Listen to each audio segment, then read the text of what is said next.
زرارة ابن أبي أوفى رحمه الله تابع بوها إمام المسجد بوها صلاة الفجر كيبو تجيني يددك ركعتي هور مركو كفر فرتي سورة الفاتحة فافتتح سورة المدثر مركو قال فإذا نقر في الناقور فذلك يوم عصير على الكافرين غير يسير هل كان مركو قال خر على الأرض مغشيا عليه فحمل إلى بيته ومات قريقي سيبا الله قاد الله حنبارة سيدبنا كدنت فإذا نقر maalinta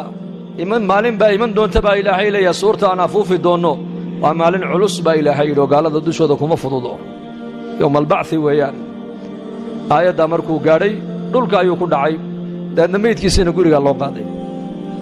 sayidina cumar alfaaruuq radia allaahu canhu mubashir biljanna waa ninkii nebi maxamed uu lahaa low kaana bacdii nebiyan lakaana cumar khayru nnaasi buu ahaa bacda annebiyiina waalmursaliin ilaa abii bakri sidiiq mooyaane khalqiga kale ilaahay abuuray baa layidhi nebiyada iyo mursaliinta iyo abubakr sidiiqunbaa ka fadli badnaa kaasaa maskiidka nebiga soo galay wakhta saxar buu soo galay wuxuu arkay inan yaroo shaabba oo qaariya oo ku tukanaya maaragtaana suuratu tuur qiyaama leylkii bacda qiraa'ati alfaatixa markaasuu cumar istaago uu dhegaystay waatuur wa kitaabin mastuur fii raqin manshuur waalbeyti almacmuur waalsaqfi almarfuuc waalbaxri almasduur ina cadaaba rabbika lawaaqic halkaa markuu maraya cumar dhulku ku dhacay faxamaluuhu ilaa beytihi gurigiisaa loo xambaaray 20 maalmood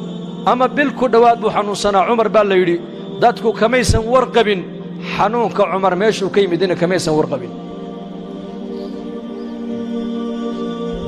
qulubtooda ayaa noolaato jilcday innaka zamankeennan calooshaa laga shaqaynaya waa zaman albutuun butuun maxaan cunaa maxaan fuulaa maxaan qaataa halkeen galaa maxaan dhalaa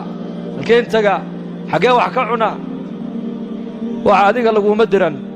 adiga waxaa lagu dirtay keliya cibaado calaynaa an nacbudahu kamaa amar wa calayhi an yarsuqanaa kamaa wacad nin saalixiinta ka mida lagu yidhi dalka intaad ka maqnayd ma ka warqabtaa waxa isbeddel dhacay maya kama warqabee ii sheega buu yidhi waxaa la yidhi qad halaa alcaysh noloshii baa noqotay haali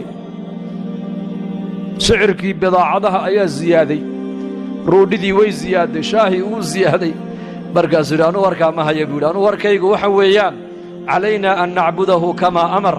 aniga waxaa layga rabaa keliya inaan u caabudo siduu isagu igu amray wa calayhi an yarsuqanaa kamaa wacad asagana waxaa laga rabaa inuu noo arsaaqo siduu isaguba noogu yaboohay rasaaq waayo man huwa arasaaq allaahu rabb alcaalamiin